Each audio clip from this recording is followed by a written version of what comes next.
Okay, here's a really fun kind of descending bass line where you're going to keep the chord constant, but you're changing the bass notes around it. And the example is going to be based off a Cure song called Love Song. And what I'm doing here is I'm starting with C minor. And basically my pattern is, although you can adjust this, I'm going to go bass note, and then I'm going to go to the second and third strings.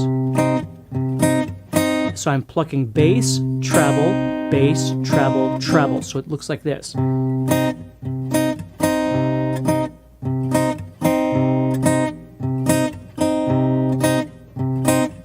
But again, you can adjust that however you like to. So what's going to happen here is when I play that last one, I want to change my bass note. So what I'm going to do is I'm actually going to physically shift my fingers before I play that last chord. Right here, instead of playing that, I'm going to shift before I ever get there. Okay, so watch this.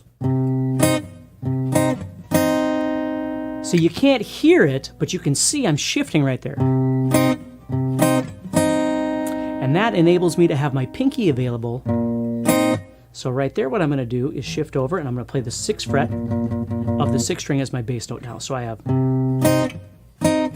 Sorry, I'll add that bass note.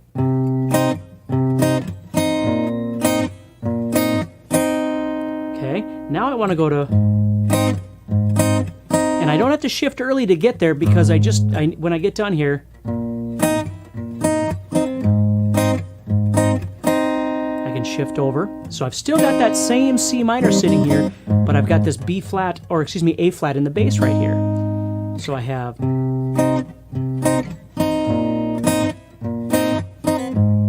Now, if I don't like the sound of that, how it kind of jumbles from here,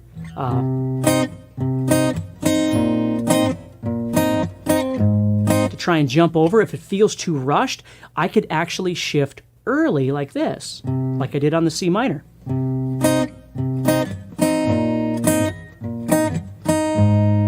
I could shift over and then play it. So again, you have a couple of options there, but it's just something different to think about if you've never thought about that before. Sometimes we always think we have to stay, and then we got to shift over, and then there's a gap there. Well, we don't. We can actually shift early. And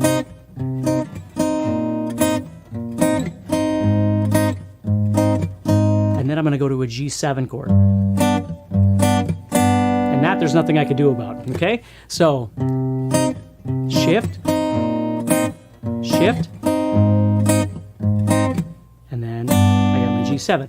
Now again, please understand, you can shift early like I'm doing, or you can shift at the end. It doesn't matter.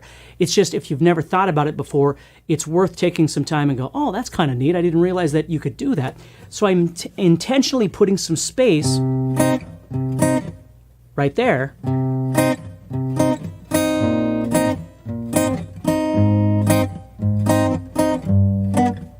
There's not much I can do moving from the C with A flat in the bass, or C minor with A flat in the bass, moving to the G7.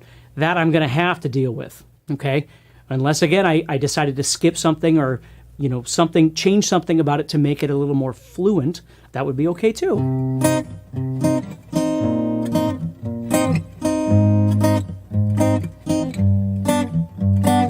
Now, the one thing that does save me right there is the fact that I can go to my bass note first from here, and then I can add the rest of my chord on afterward. So it makes for a nice descending bass line over a C minor. Plus there's a few little tips and tricks in there that can help you in deciding between this lick and anything else that you're doing, whether or not it might help to actually move a little bit early and prepare yourself for the next movement.